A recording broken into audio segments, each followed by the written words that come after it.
मुच्यते। पूर्णस्य पूर्णमादाय पूर्णमेवावशिष्यते। ॐ शान्ति शान्ति शान्तिः।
जय जय राधा रमण गिरधारी, गिरधारी श्याम बनवारी। जय जय राधा रमण गिरधारी, गिरधारी श्याम बनवारी। जय जय राधा रमण गिरधारी, गिरधारी श्याम बनवारी। जय जय राधा रमण गिरधारी,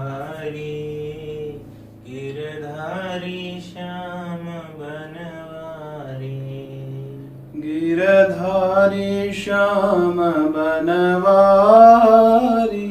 गिरधारी श्याम बनवारी गिरधारी श्याम बनवारी गिरधारी श्याम बनवारी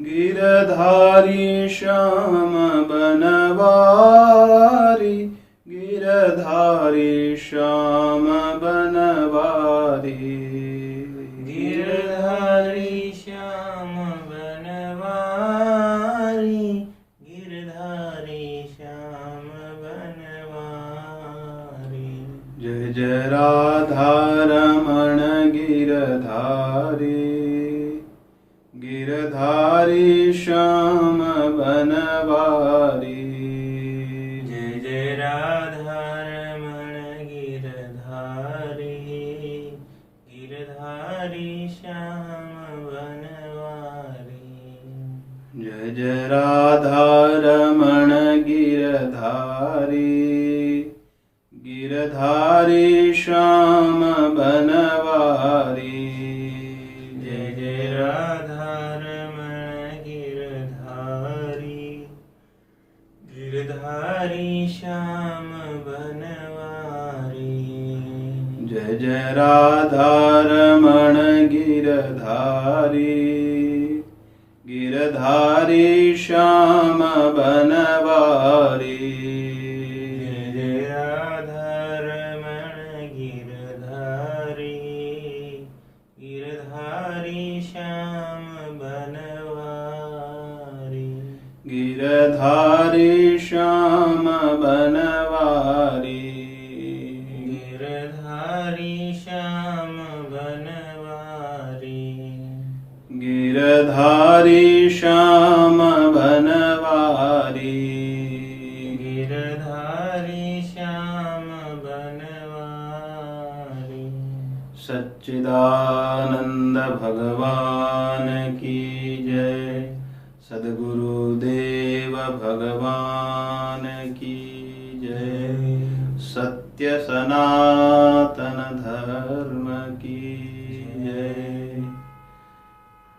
ओम नमः पार्वती पतये हर हर महादेव।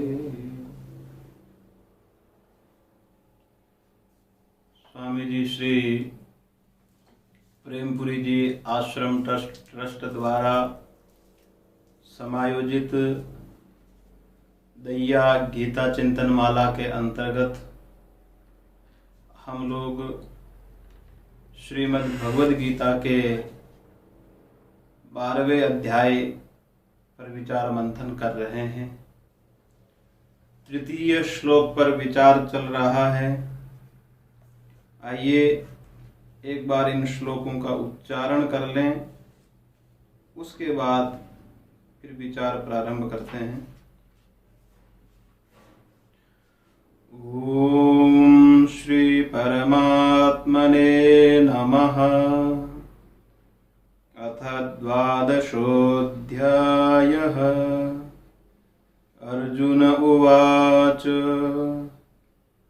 एवं सततयुक्ताये भक्तास्त्वां पर्युपासते ये चाप्यक्षरमव्यक्तं तेषां के योगवित्तमाः। श्रीभगवानुवाच मय्यावेश्य मनो ये मां नित्ययुक्ता उपासते श्रद्धया परयोपेतास् ते मे युक्ततमा मतः। ये त्वक्षरमनिर्देश्य मव्यक्तं पर्युपासते सर्वत्र गमचिन्त्यं च कूटस्थमचलं ध्रुवम्। ये तु अक्षरम् अनिर्देश्यम् अव्यक्तं पर्युपासते सर्वत्र गम चिन्त्यं च कूटस्थमचलं ध्रुवम्।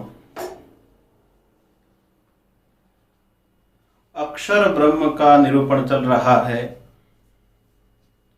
उस अक्षर ब्रह्म के लिए कहा कि वो अक्षर ब्रह्म उसका कभी ह्रास नहीं होता है, वो न लघु होता है न दीर्घ होता है कभी भी। ह्रास किसका होता है और वृद्धि किसकी होती है? जो कर्म करता है उसका ह्रास और वृद्धि होती है, और कर्म ये जीव करता है। और कर्म तो बांधने वाले होते हैं, कर्म बंधन के कारण होते हैं। चाहे पाप कर्म हो चाहे पुण्य कर्म हो, कर्म बंधन कारक हैं।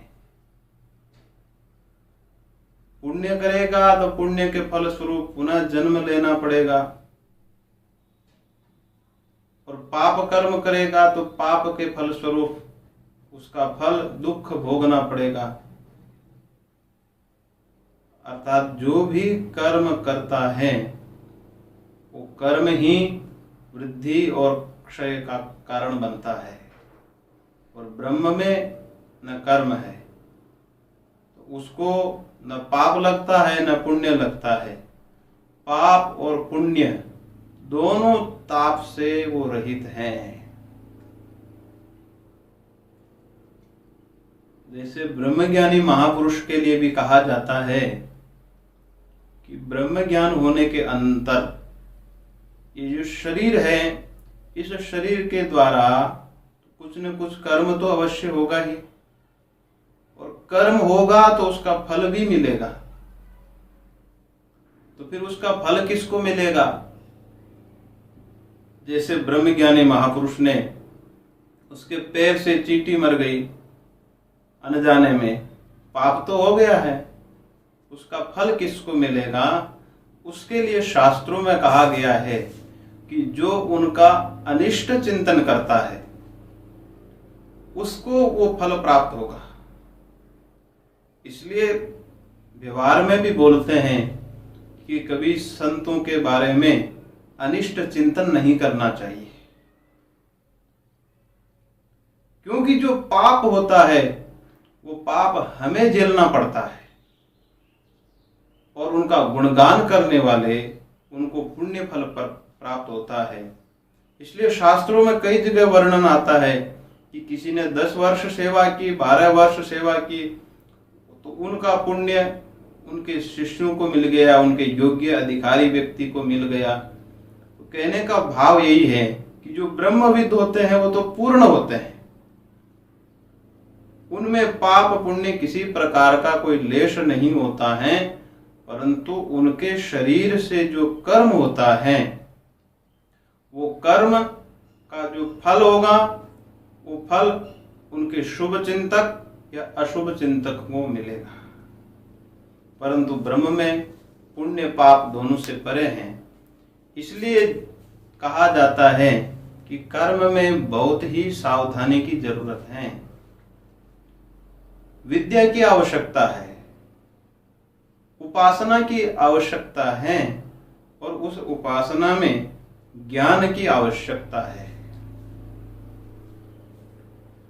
कर्म कब सही होगा? जब उपासना होगी। उपासना कब सब सही होगी? जब ज्ञान होगा कि किस प्रकार उपासना हो, किस विषय की उपासना हो, ये हमें ज्ञान होना चाहिए। व्यक्ति कर्म में कब प्रवृत्त होता है? ईश्वर कृष्ण विरचित जो सांख्य कारिका है, जो कपिल सिद्धांत है, उसी का एक ग्रंथ है सांख्य कारिका। उसमें प्रथम कारिका है दुःखत्रयाभिघाता जिज्ञासा तदपघातके हेतौ दृष्टे सा पार्था चेन् नैकान्ता अत्यंततो भावा। दुःखत्रयाभिघाता, 3 दुखों का जब अभिघात होता है, अभिघात बोलते हैं प्रतिकूल संबंध को। जब हमारे अंतःकरण में प्रतिकूल संबंध होता है, जैसे किसी चीज को नहीं देखना चाहते हैं फिर भी दिख गई, उसका जो हमें ज्ञान हुआ है, उसका जो संबंध हुआ है हमारे साथ में, वो हो गया प्रतिकूल संबंध। तो तीन दुखों का जब प्रतिकूल संबंध होता है, जिज्ञासा तद अपघात के हेतु, इंसान उन दुखों के अपघात के लिए, समूल विनाश के लिए उसकी जिज्ञासा करता है। तीन दुख कौन से हैं? आदि दैविक, आदि भौतिक और आध्यात्मिक दुख। त्रिताप बोलते हैं इसको। आदि भौतिक जो दुख हैं, भूत प्राणियों से होने वाला दुख, उसको आदि भौतिक दुख बोलते हैं। जैसे अपने पड़ोसियों से कष्ट मिलता है, या अन्य सर्प बिच्छू आदि अन्य प्राणियों से जो कष्ट प्राप्त होता है, या फिर अपनों से ही जो हमें कष्ट मिलता है, उसको बोलते हैं आदि भौतिक। भूतानाम अधिकृत्य, भूतों को आश्रित करके जो कष्ट प्राप्त होता है भूतों के माध्यम से, अर्थात प्राणियों के, भवन्ति थी भूतानि, जो भी प्राणी हैं उन प्राणियों से हमें कष्ट प्राप्त होता है, उस कष्ट को बोलते हैं आदि भौतिक। दुनिया के जितने भी संताप है, असंख्य दुख है, उनको इन तीन श्रेणियों में विभक्त किया गया है। और दूसरा है आदि दैविक। दैव अर्थात प्रकृति, प्राकृतिक जो दुख है, जैसे अतिवृष्टि, ओलावृष्टि, अल्पवृष्टि, सुनामी, आंधी, तूफान, ये जो प्राकृतिक, प्रकृति से जो हमें कष्ट प्राप्त होता है, उसको बोलते हैं प्राकृतिक दुख। और तीसरा है आध्यात्मिक। आत्मनि अधिकृत्य, यहाँ आत्मा शब्द का अर्थ है शरीर और मन।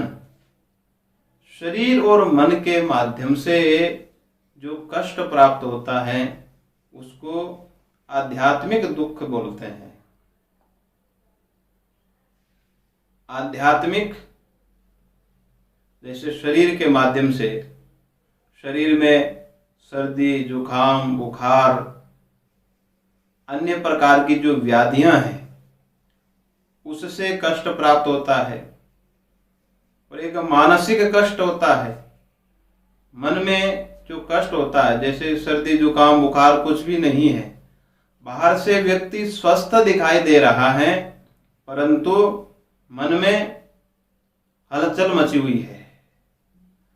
अधिकतर बाहर से स्वस्थ दिखाई देने पर भी अंदर से अनेक प्रकार की चिंताएं लगी रहती है। अपने जीवन संबंधी, अपने जीवन रक्षण संबंधी, अपने परिवार संबंधी कई प्रकार की जो मानसिक चिंताएं हैं, उसको बोलते हैं आध्यात्मिक दुख। और यही सबसे अधिक कष्टकारक होता है। शरीर में सर्दी, जुकाम, बुखार कुछ हुआ, उसका इलाज हो जाता है, डॉक्टर के पास गए या दवाई उपचार किया तो व्यक्ति स्वस्थ हो जाता है। परंतु जब मानसिक संतुलन बिगड़ जाता है, मानसिक स्थिति जब बिगड़ जाती है, तो व्यक्ति शीघ्र स्वस्थ नहीं हो पाता है। और उसका इलाज है विवेक। अपनी बुद्धि से ही, अपने विवेक से ही वो अपने आप को व्यक्ति ठीक कर सकता है। ये हुआ आध्यात्मिक दुख। और इसमें मानसिक जो दुख है, आध्यात्मिक दुख हैं, इसमें हम स्वयं भी उसमें कारण हैं। स्वयं कारण कैसे हैं? जैसे हम किसी बात पर तुरंत संदेह करके अविश्वास की स्थिति में किसी से ईर्ष्या पैदा कर लेते हैं, किसी से घृणा करने लगते हैं। अविश्वास।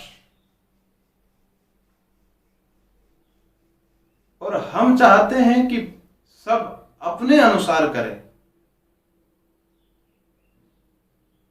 हमारा जो अहम है, वो अहंकार यही कहता है कि मैं किसी के अनुसार ना चलूं, सब मेरे आधार पर, मेरे अनुसार चलना चाहिए सबको, तब जाकर के मुझे शांति मिलेगी। सब व्यक्ति यदि ये सोचे कि हम अपने अपने कर्तव्यों का निर्वहन करें, मेरा दायित्व क्या है, मैं जिस पद पर हूं, मुझे परमात्मा ने जो स्थान दिया है, उस जगह मेरा क्या कर्तव्य है। इसलिए परिवार में जब एक दूसरे की भावना को जब समझने लगते हैं, आश्रम में या कोई भी स्थान हो जहां पर 10-20 व्यक्ति एक साथ रहते हैं, अगर छोटे से लेकर बड़े तक एक दूसरे की भावना को जब समझने लगते हैं, तो फिर परिवार में किसी को किसी भी प्रकार का कष्ट प्राप्त नहीं हो सकता है।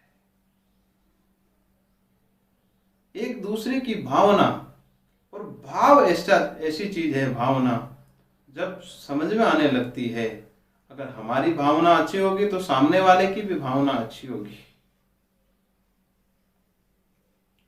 तो कहने का तात्पर्य यही है कि मानसिक संतुलन बिगाड़ने में बहुत हद तक हम स्वयं ही कारण बनते हैं। कुछ प्रारब्ध भी होता है, कुछ विपरीत परिस्थितियां प्रारब्ध से मिलती है, उसको भोगना पड़ता है। उसको सुधारने में हम स्वयं कारण बन सकते हैं। तो 3 प्रकार के जो ताप है, कष्ट हैं, उसका समूल नाश करने के लिए उसकी जब जिज्ञासा होती है, दृष्टे सा पार्था चेत, कहा कि उसका इलाज है, दृष्ट उपाय है। लौकिक उपाय से यदि कष्ट निवृत्ति हो तो फिर कहीं दूसरी जगह जाने की क्या आवश्यकता है। अक्के चेत मधुविंदेत किमर्थम पर्वतम ब्रजेत। यदि घर के कोने में ही मधु प्राप्त हो जाए, शहद मिल जाए, तो किमर्थम पर्वतम ब्रजेत, फिर पर्वत में किस लिए कोई जाएगा। यदि सुविधा संपन्न अपनी सुविधा से ही सब कुछ उसका निदान प्राप्त हो जाए, फिर दूसरी जगह जाने की, दूर जाने की आवश्यकता ही क्या है। तो त्रिताप प्रत्येक व्यक्ति को होते हैं, और त्रिताप की निवृत्ति के लिए जो उपाय हैं वो सब अलग अलग करते हैं, और हमें यही जानना है कि उसका उपाय क्या है। जब उसका उपाय समझ में आएगा तो उसी अनुसार हम कर्म करेंगे, उसी अनुसार हम उपासना करेंगे। प्रत्येक व्यक्ति अपने मस्तिष्क से उसके निदान का उपाय खोजता है।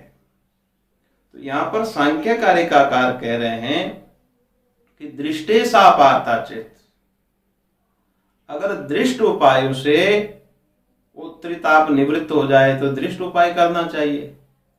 जैसे सर्दी, जुकाम, बुखार कुछ हो तो उसके लिए शास्त्र क्या काम आएगा, लोग प्रश्न कर सकते हैं। शास्त्रों की क्या आवश्यकता है उसके लिए। पड़ोसियों से कष्ट है तो उसका हम मिल बैठ करके आपस में समाधान कर लेंगे, या दूसरी जगह चले जाएंगे जहां पर किसी प्रकार का कोई कष्ट नहीं हो। उसमें शास्त्र की क्या भूमिका है। मानसिक दुख हो तो उसका भी हम इलाज कर लेंगे। अर्थात लौकिक उपाय से यदि निदान हो जाए उसके लिए कहा कि नैकांता अत्यंत तो भावात, कि उसमें क्षणिक निवृत्ति तो हो सकती है,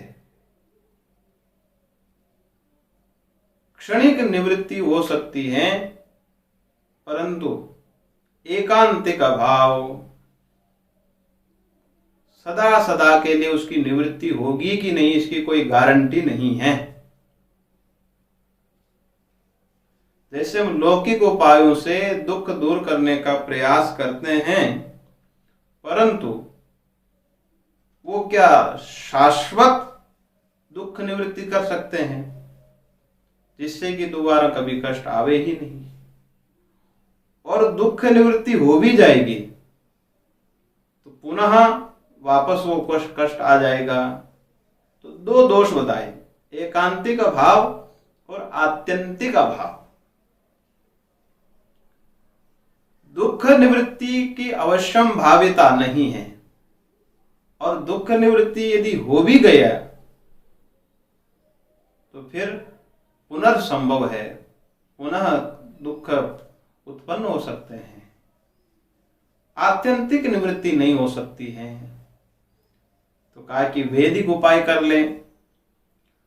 दृष्टवदानुश्रविकः सही अविशुद्धि क्षयातिशय युक्तः तद विपरीतः श्रेयान् व्यक्ताव्यक्तज्ञ विज्ञानात्।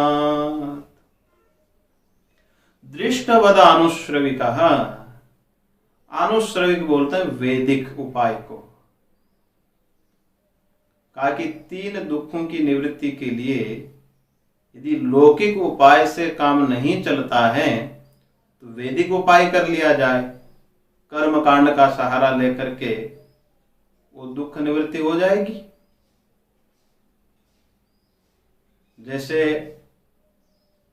कुछ पड़ोसी का कष्ट है या मानसिक दुख है तो कुछ मणि मंत्र औषधि आदि यज्ञ याग आदि करके, कुछ झाड़ फूंक करके, कुछ वैदिक उपाय कर लिया जाए, उससे दुख निवृत्ति हो जाएगी।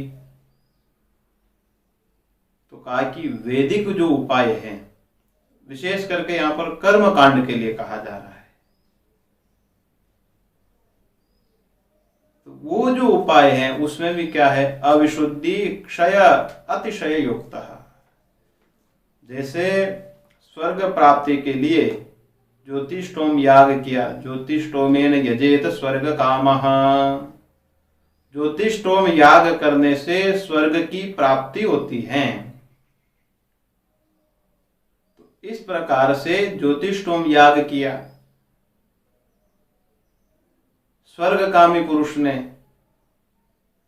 परंतु स्वर्ग पहुंचने वाला व्यक्ति भी, वहां पर क्या दिक्कत है, सही अविशुद्धि क्षय अतिशय युक्तः। सबसे बड़ा दोष है कि यज्ञ में अविशुद्धि दोष है। जैसे हिंसा की जाती है तो वो अशुद्धि है, और स्वर्ग पहुंच गया तो स्वर्ग पहुंचने पर भी, स्वर्ग पहुंचने के बाद भी क्षय दोष है, वापस पुनरावर्तन होता है। आ ब्रह्म भुवनान लोका पुनरावर्तिनोर्जुनः। यदि ब्रह्मलोक पर्यंत भी व्यक्ति पहुंच जाएगा तो उसकी पुनरावृत्ति हो जाएगी, वापस आना पड़ता है उसको। अतिशय युक्तः, अतिशय मतलब वहां पर भी श्रेष्ठता निकृष्टता रहती है। जैसे इंद्र पद पर जो बैठा हुआ है उससे जो निम्न पद पर है, जैसे स्वर्ग में भी पद अलग अलग है। इंद्र पद पर बैठा हुआ है वो सोचता है कि मेरा कोई सिंहासन ना छीन ले, और निम्न पद पर है वो सोचता है कि ये मेरा शोषण करता है। तो स्वर्ग में भी अतिशयता है। तो सभी अविशुद्धि क्षया अतिशय युक्तः व्यक्ता व्यक्तज्ञ विज्ञानात्। कहा कि जो त्रिताप की समूल निवृत्ति होगी वो होगी आत्मज्ञान से, अपने स्वरूप का शोधन करने से। अपनी जब अविद्या की निवृत्ति हो जाएगी, तो स्वस्वरूप की जब प्राप्ति होगी, अपना परिचय हो जाएगा अपने आप का, तो उस समय त्रिताप का समूल नाश हो जाता है। ज्ञानाग्नि सर्व कर्माणि भस्मसात् कुरुते अर्जुन। ज्ञान अग्नि के द्वारा संपूर्ण कर्म भस्म हो जाते हैं, फिर उसके बाद उसको किसी प्रकार का कोई ताप नहीं होता है। अब प्रश्न होगा, जैसे आत्मज्ञान हो गया, अपने स्वरूप का परिचय हो गया, तो उसके बाद भी शरीर में जैसे व्याधि हुई, बीमार हो गया व्यक्ति, तो उसको कष्ट भोगना पड़ेगा कि नहीं? तो कहा कि वो शरीर के धर्म है, परंतु अपने स्वरूप में किसी प्रकार का कोई कष्ट नहीं होगा। वो तो मिथ्या समझ करके व्यवहार करता है। दोनों व्यवहार में बहुत अंतर होता है। जैसे एक दृष्टांत से हम समझने का प्रयास करते हैं। प्राचीन काल में कोई एक सेठ था, गांव का सेठ था, छोटा सा व्यापार था। घर में 2 कमरे थे, एक कमरा किराएदार को दे रखा था, एक कमरा अपने पास रखा। एक दिन उस सेठ की पत्नी ने देखा, किराएदार की पत्नी के गले में जो हार है वो हीरे से जड़ा हुआ है और प्रकाश में चमक रहा है। उस सेठानी ने पूछा तो कहा कि ये 50,000 का है और हमारे पतिदेव मेरा बहुत ख्याल रखते हैं। तो सेठानी को ईर्ष्या होने लगी। कहा कि देखो इसकी कितनी कीमत है, इसकी कितनी महिमा है अपने घर पर, इसको 50,000 का हीरे का हार पहना रखा है और हमारे पास कुछ है ही नहीं। जब शाम को सेठ घर पर आए तो सेठ को सब कुछ कहा। पत्नी ने कहा कि मेरी इस घर में कोई अहमियत ही नहीं है, आप मेरी कोई कीमत ही नहीं समझते हैं। तो सेठ ने पूछा कि आज क्या हुआ, अचानक ऐसा क्या हो गया जो तुम सब ये बातें कर रही हो? तो सेठानी ने कहा कि पड़ोसी किराएदार के घर पर देखिए, उसकी पत्नी के हीरे का हार है और मेरे गले में कुछ है ही नहीं है, मुझे भी हीरे का हार चाहिए। सेठ ने कहा तो पत्नी नहीं मानी। सेठ ने समझाया कि वो व्यक्ति हीरे के व्यापारी के वहां काम करता है, कहीं प्राप्त हो गया होगा उसको, इसलिए पहना दिया होगा। लेकिन सेठानी कुछ सुनने के लिए तैयार नहीं, मुझे भी चाहिए। तो सेठ जी गए। दूसरे दिन एक चमकने वाला कांच का टुकड़ा ला करके उसको गले में पहना दिया, 150 रुपए का। और सेठ ने कहा कि ये 1,00,000 रुपए का है, क्योंकि हीरे की गत तो जोहरी जान सकता है। कांच का टुकड़ा और हीरे का टुकड़ा दोनों हमारे लिए तो समान ही है। तो सेठ ने कहा कि ये हीरे का टुकड़ा तुम पहन लो और देखो ये बहुत कीमती है, 1,00,000 रुपए का है, इसको हमेशा पहनकर मत रखना। तो सेठानी तो जब मिल गया तो संतोष हो गया, बक्से में बंद करके रख दिया और ताला लगा दिया कि कहीं खो ना जाए, कहीं चोरी ना हो जाए। लेकिन सेठ को मालूम था इसकी कितनी कीमत है। अब वो उसकी चमक 10-15 दिन में समाप्त होने वाली है, कांच का टुकड़ा है। तो सेठ ने अपने नौकर को समझाया धीरे से, उस बक्से की एक डुप्लीकेट चाबी सौंप दी उसको। कहा कि तुम रात को दरवाजा खटखटाना, चुपके से उस हीरे को निकाल कर ले जाना। अब वो नौकर रात में आया और चुपके से उस बक्से को खोलकर वो जो कांच का टुकड़ा था उसको निकाल कर ले गया। सेठानी को पता लगा, अरे चोर चोर चोर चोर। जब तक हल्ला किया तब तक वो भाग चुका था। सेठानी फूट फूट कर रोने लगी। सब कुछ लुट गया। अब वो सेठ भी साथ में रो रहा है। परंतु यहां पर समझने वाली बात यह है कि सेठानी वास्तविक रो रही है और सेठ स्वांग कर रहा है। सेठ का रोना मिथ्या है। यहां पर जो सेठ के मन की स्थिति है वो अलग है और सेठानी के मन की स्थिति वो अलग है। दोनों की स्थिति अलग अलग है। एक तो उसको मिथ्या समझ रहा है और एक उसको वास्तविक समझकर रो रही है। यही है ब्रह्मज्ञानी महापुरुष की स्थिति में और सामान्य व्यक्ति की स्थिति में, यही अंतर है। नहीं स्वात्मा रामम विषय मृग तृष्णा भ्रमयति। जो स्वात्मा राम व्यक्ति हैं उसको विषय मृग तृष्णा उसको भ्रमित नहीं कर सकती है। जो स्वात्मा राम है, अपनी आत्मा में रमण करने वाला है, अपने आप में ही जो आनंदित रहने वाला, अपने आप में जो मस्त रहने वाला है। विषय मृग तृष्णा, जैसे मृग रेगिस्तान में जल ढूंढता है, उसको जल दिखाई देता है, लेकिन उसकी जो वासना है, वो तृष्णा है, वो व्यर्थ है। वहां पर जल दिखाई देता है, जब वहां पहुंचता है तो जल मिलता ही नहीं है बालू रेत में। जैसे मृग तृष्णा उस मृग को कितनी दूर तक ले जाती है, वो उसकी तलाश में भटकता रहता है। इसी प्रकार ये जो मनुष्य की तृष्णा है, इसको मृग तृष्णा कहा गया है।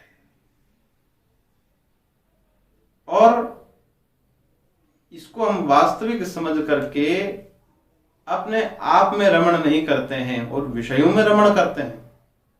और जो विषयों में रमण करने वाला है उसको तो फिर विषय नचाएंगे, वो विषयों के अधीन हो जाएगा। जिस प्रकार के विषय होंगे उसी प्रकार की उसकी कामना बन जाएगी। फिर विषयों के अनुसार वो अपना जीवन यापन करेगा।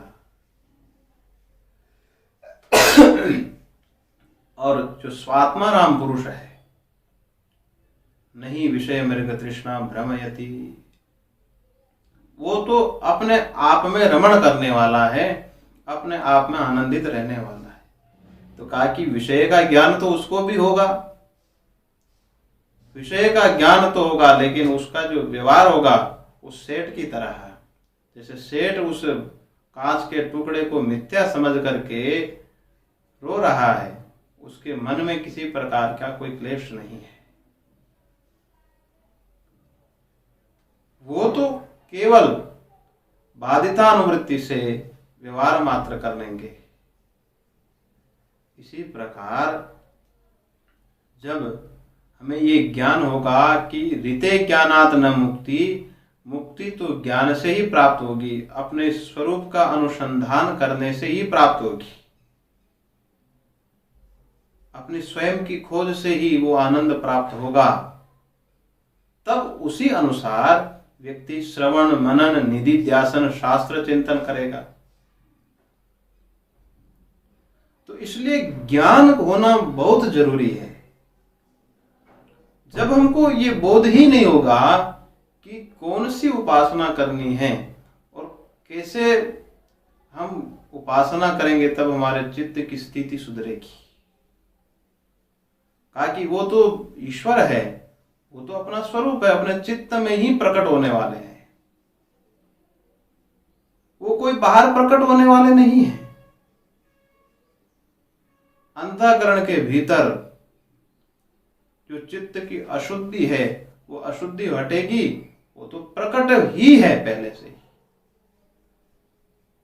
केवल आवरण हटाना है।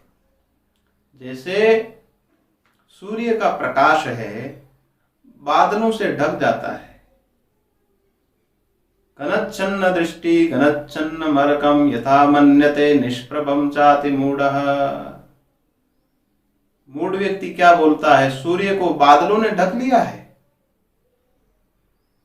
जबकि सूर्य का प्रकाश तो बादलों के ऊपर यथावत है और बादल कितने नीचे हैं, लेकिन हम कहते हैं कि सूर्य को बादलों ने ढक लिया है और सूर्य तो यथावत है।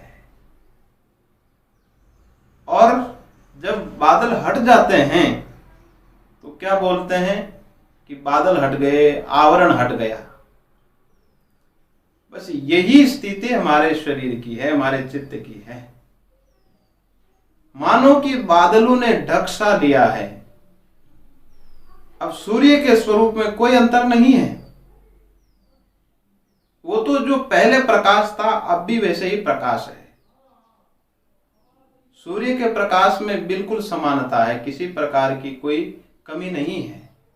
इसी प्रकार जो अपना आत्म स्वरूप है वो तो सदा प्रकट ही है और हम अनुभव भी करते हैं।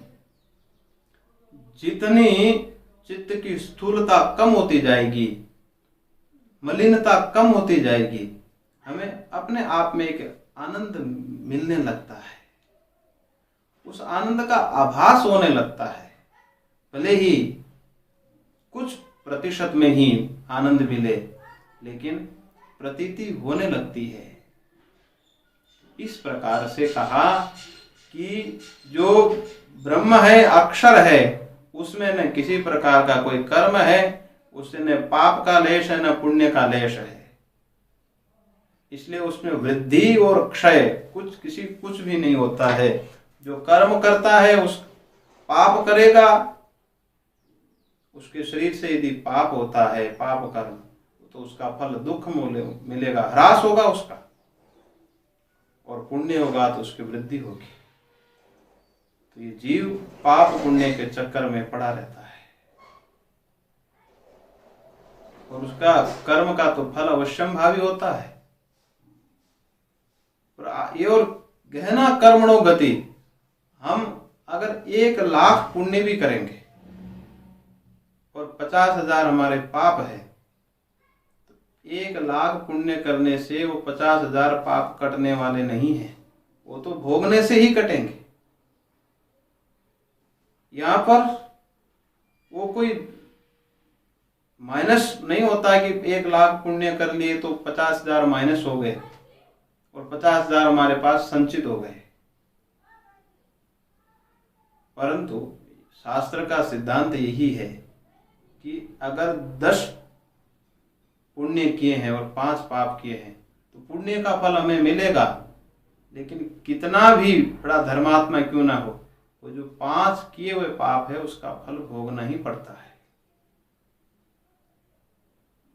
और जब अपने स्वरूप की स्थिति प्राप्त हो जाती है तो उसमें न कर्म होता है, न उसको न पाप होता, न पुण्य होता है, वो तो जन्म मृत्यु से रहित हो जाता है। तो ये है अक्षर स्वरूप की स्थिति। स्वात्मा नाम, अपने आप में जो रमण करने वाला है उनकी तो ब्रह्मविद ब्रह्मैव भवति, वो तो अक्षर हो गया है। इसलिए जो अक्षर है उसमें न प्रवृत्ति है न निवृत्ति है, और सगुण रूप जो है परमात्मा का उसमें प्रवृत्ति निवृत्ति है। जैसे आपने गजेंद्र मोक्ष में सुना है कि जब ग्राह और गजेंद्र में हजारों वर्षों तक युद्ध चलता है, अब हम जानते हैं कि उस युद्ध में गजेंद्र को ग्राह ने पकड़ रखा है और ग्राह पानी में खींच रहा है, और पानी में ग्राह की शक्ति दुगनी हो जाती है। अब गजेंद्र ने सोचा कि अब कोई उपाय नहीं है, हम युद्ध में ग्राह को नहीं जीत सकते हैं, तो भगवान को पुकारा, भगवान का स्मरण किया। भगवान वैकुंठ से दौड़े हुए उछल पड़े, वहां से दौड़ करके आए और अपने भक्त का उद्धार किया। इसलिए सगुण रूप में प्रवृत्ति निवृत्ति होती है। छोटे से बाल गोपाल गोपियों के यहाँ पर एक माखन के बदले कितनी सेवा करते हैं। गोपियां माखन का प्रलोभन देकर कन्हैया से कितना काम करवाती है और कन्हैया काम कर देते हैं उनका एक माखन के बदले। द्रौपदी का प्रसंग देखते हैं। द्रौपदी ने पुकारा और स्वयं भगवान स्वयं वस्त्र बन करके द्रौपदी की रक्षा करने लगे। वही जो अक्षर ब्रह्म है जिसमें किसी प्रकार का कोई विकार नहीं है, वो ब्रह्म उपाधि से विशिष्ट होकर के वो जीवों की रक्षा करता है। तो सगुण ब्रह्म में प्रवृत्ति निवृत्ति होती रहती है। इस प्रकार से ये अक्षर का निरूपण किया गया है। ये तो अक्षरम अनिर्देश्यम, दूसरा कहा अनिर्देश्यम, उसका अंगुली से निर्देश करके ज्ञान नहीं कर सकते हैं। इदम तया, यह ब्रह्म है ऐसा करके उसको नहीं समझ सकते हैं, अनिर्देश्य हैं। अंगुली से हम किसको समझ सकते हैं? जो आकारवान वस्तु हो, रूपवान हो, उसी का हम ज्ञान कर सकते हैं। जिसमें रूप नहीं है और आकार नहीं है, निराकार है, वो ज्ञेय कैसे बन सकता है? ज्ञेय कोटि की चीज कैसे हो सकता है? तो कहने का भाव यही है कि वो ज्ञेय नहीं है, किसी भी ज्ञान का वो सब्जेक्ट विषय नहीं बन सकता है। विषय बनने के लिए उसको स्थूल होना पड़ेगा, आकार वाला होना पड़ेगा, रूपवान होना पड़ेगा, तब जाकर के वो विषय बनेगा। और किसी दूसरी बात, किसी भी वस्तु का ज्ञान होने के लिए उसमें जाति, गुण और क्रिया, इन तीनों का होना बहुत जरूरी है। जाति, गुण, क्रिया। जैसे दो व्यक्ति जा रहे हैं और सामने एक व्यक्ति आया, उसको हम नहीं पहचानते हैं, तो किसी ने कहा कि ये ब्राह्मण देव है, जाति से उस व्यक्ति की पहचान हो गई।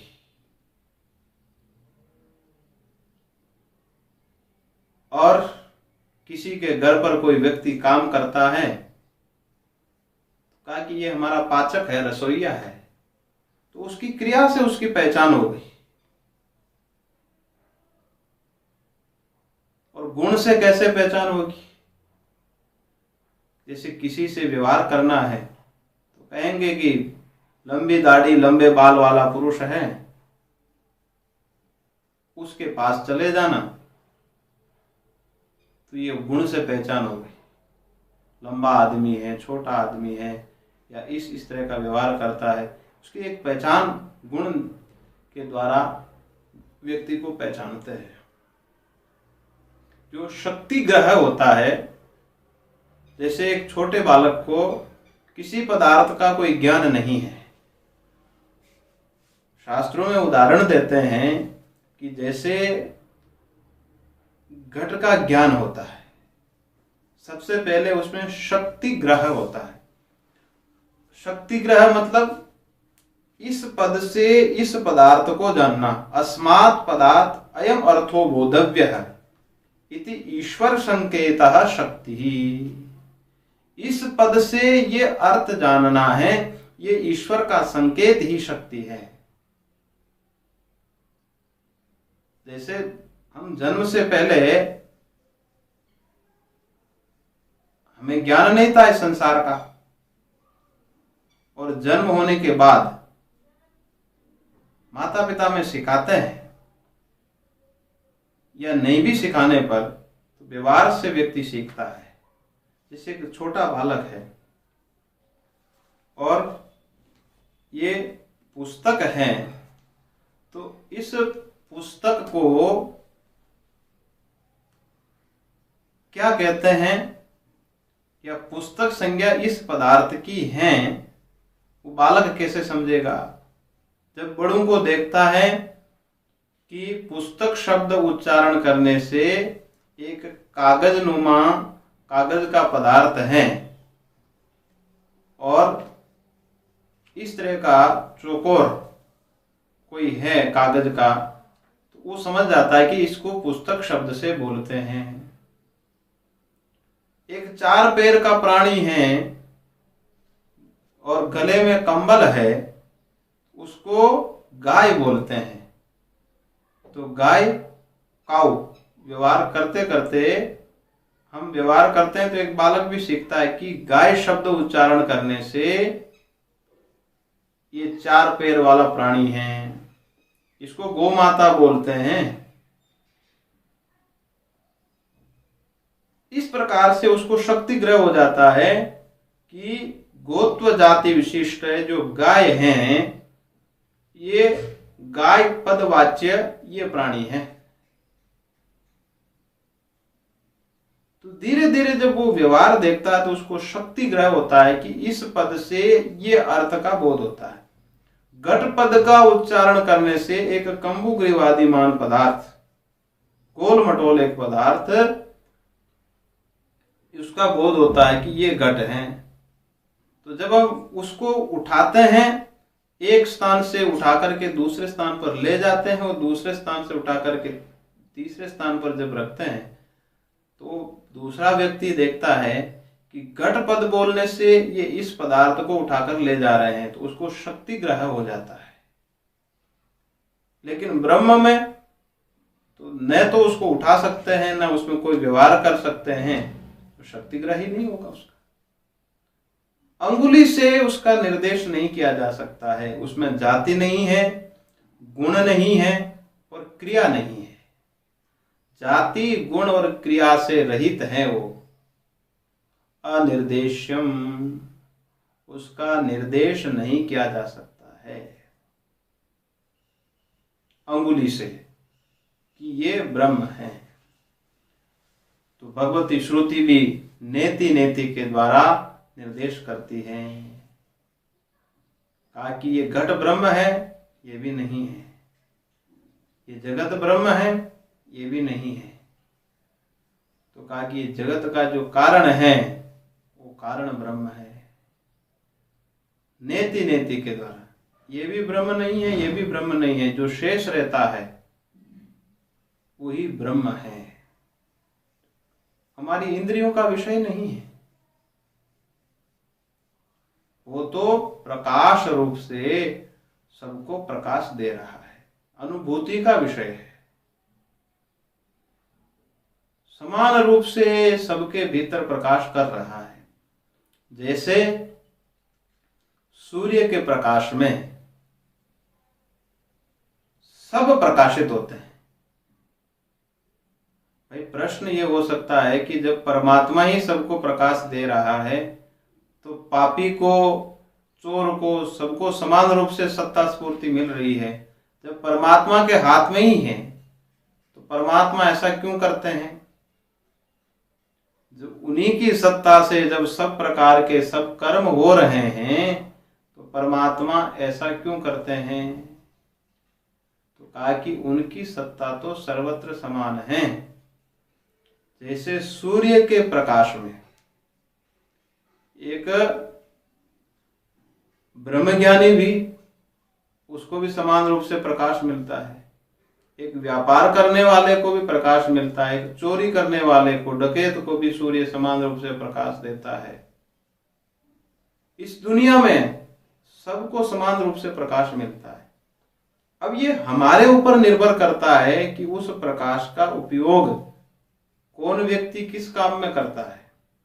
इसी प्रकार उसकी चेतना समान रूप से सर्वत्र व्याप्त होते हुए अब वो जीव के ऊपर निर्भर करता है कि उस चेतना का उपयोग हम किस में करते हैं। सत्ता मिली है, चेतना प्राप्त है, अब उसका उपयोग करना हमारे हाथ में है, और इसी को कहते हैं पुरुषार्थ। यही पुरुषार्थ है मनुष्य का, और भगवान के यहां तो कोई त्रुटि नहीं है। एक 8 घंटे स्वाध्याय भजन करने वाला व्यक्ति है, उसके भीतर जितनी चेतना है, एक चोरी डकैती करने वाला व्यक्ति, उसके भीतर भी उतनी ही चेतना है। भगवान ने तो उतनी ही सत्ता स्फूर्ति दे रखी है। अब वो हमारे पुरुषार्थ पर निर्भर करता है कि हम उसका उपयोग किस चीज में करते हैं। इसलिए कहा कि वो जो अक्षर ब्रह्म है वो तो सबको सत्ता स्फूर्ति दे रहा है। जिस आंखों से हम देखते हैं उस वो आंख के भीतर है। आंख से हम बाहर देख सकते हैं, आंख से भीतर नहीं देख सकते, वो तो आंख के भी भीतर है, आंख जिसके माध्यम से देख रही है। इस प्रकार से उस अक्षर ब्रह्म के लिए कहा कि वो अनिर्देश्य हैं, और जिसमें जाति गुण और क्रिया होती हैं, जाति गुण क्रियावान ही निर्देशित होते हैं। उसका हम अंगुली से निर्देश करके उसका ज्ञान कर सकते हैं। जिसमें कोई जाति गुण क्रिया नहीं है वो अनिर्देश्य होता है। इसलिए दूसरा लक्षण का अनिर्देश्य। और तब उसका ज्ञान कैसे होगा? जब हमारा कर्म शुद्ध होगा तो धीरे धीरे धीरे धीरे उसका प्रकाश होने लगता है। शास्त्र के माध्यम से ही उसको समझा जा सकता है। तो अब प्रश्न ये होगा कि जब अनिर्देश्य हैं, उसको तो आंख से देख ही नहीं सकते हैं, फिर कैसे जाना जाएगा? तो कहा कि वो तो साक्षात श्रवण मनन निधि ध्यासन के बाद स्वयं उसका नेति नेति के द्वारा जब चिंतन करते हैं तो स्वयं प्रकट होता है। तो पहले चित्त शुद्ध करो, चित्त शुद्ध होने के बाद ही वो स्थिति प्राप्त हो सकती है। जब तक चित्त निर्मल नहीं होगा वो स्थिति प्राप्त नहीं होगी। इसलिए भगवान अर्जुन को गीता में कह रहे हैं, धर्म्यादि युद्धाश्रेयोन्यत् क्षत्रियस्य न विद्यते यदृच्छया चोपपन्नं स्वर्गद्वारमपावृतं सुखिनः क्षत्रिया पार्थ लभन्ते युद्धमीदृशम्। धर्म्यादि युद्धाश्रेयोन्यत् क्षत्रियस्य न विद्यते। कहा कि धर्मयुक्त युद्ध से श्रेयस्कर क्षत्रिय के लिए कुछ भी नहीं हो सकता है। वो युद्ध क्षत्रिय के लिए कल्याणकारी होता है। धर्म्यादि युद्धाश्रेयो क्षत्रियस्य न विद्यते यदृच्छया चोपपन्न स्वर्ग द्वारम अपावृतम। उसके लिए तो स्वर्ग का दरवाजा खुला हुआ है। इसलिए जो सेना पर जो सैनिक बॉर्डर पर हमारी रक्षा करते हैं, अगर उसका प्रयाण हो जाता तो हम उसको शहीद संज्ञा देते हैं। कहते हैं कि ये तो स्वर्ग में चला गया, जबकि उसके शरीर से 10 लोगों को 10 आतंकवादियों को मारकर मरा है। फिर भी कहते हैं कि उसको स्वर्ग मिलेगा। और वही व्यक्ति, एक व्यक्ति यदि चाकू भी दिखा दे, उससे झगड़ा हो जाता है और उस पर केस चलता है। हमें अगर रास्ते में चल रहे हैं, कोई अगर चाकू भी दिखा देता है, हिंसा करने के लिए दौड़ता है, तो उस पर कोर्ट कचहरी हो जाती है। परंतु वही एक सैनिक अगर 40 लोगों को मार करके शहीद होता है तो उसको पुरस्कार दिया जाता है, पुरस्कृत किया जाता है, क्योंकि वो धर्म युक्त युद्ध हैं। और क्षत्रिय के लिए तो वही उत्तम है। इसी प्रकार हमारे शरीर के भीतर भी युद्ध चल रहा है। हम अपने आप से ही लड़ रहे हैं। कभी किस प्रकार की कामना, कभी इंद्रियां आंख कुछ मांगती है, कभी कान कुछ मांगते हैं। हम अपने आप में ही भीतर से लड़ रहे हैं। इसलिए भगवान कहते हैं युध्यस्व विगत ज्वरः। हे अर्जुन, तुम ज्वर का त्याग करके युद्ध करो। युद्धस्व विगत ज्वर सुख दुखे से में कृत्वा लाभा लाभो जया जो ततो युद्धाय युज्यस्व नैवं पापम वाप्स्यसि। सुख और दुख को सम करके, समान करके, लाभा लाभो जया जयो। जैसे हम सुख मिलता है तो फूल करके गुब्बारे बन जाते हैं, और दुख मिलता है तो ग्लानि से भर जाते हैं। परंतु भगवान कह रहे हैं कि सुख दुख को सम करके, समान रूप से, सुख मिले चाहे दुख मिले, उसमें समता का अनुभव करते हुए, लाभ और अलाभ उसमें समता का अनुभव करते हुए, इस प्रकार से जब कर्म होगा तो वो चित्त शुद्धि होगी। उसके बाद हमें अपने स्वरूप का अनुसंधान होगा। इस प्रकार से आज उस अक्षर ब्रह्म का निरूपण किया कि वो अक्षर है, अनिर्देश्य है, जो अग्रिम विचार है कल की सभा में करेंगे। आज इतना ही निवेदन करते हुए हरि ओम तत्सत, हरि ओम तत्सत, हरि ओम। ओम शांति शांति शांति।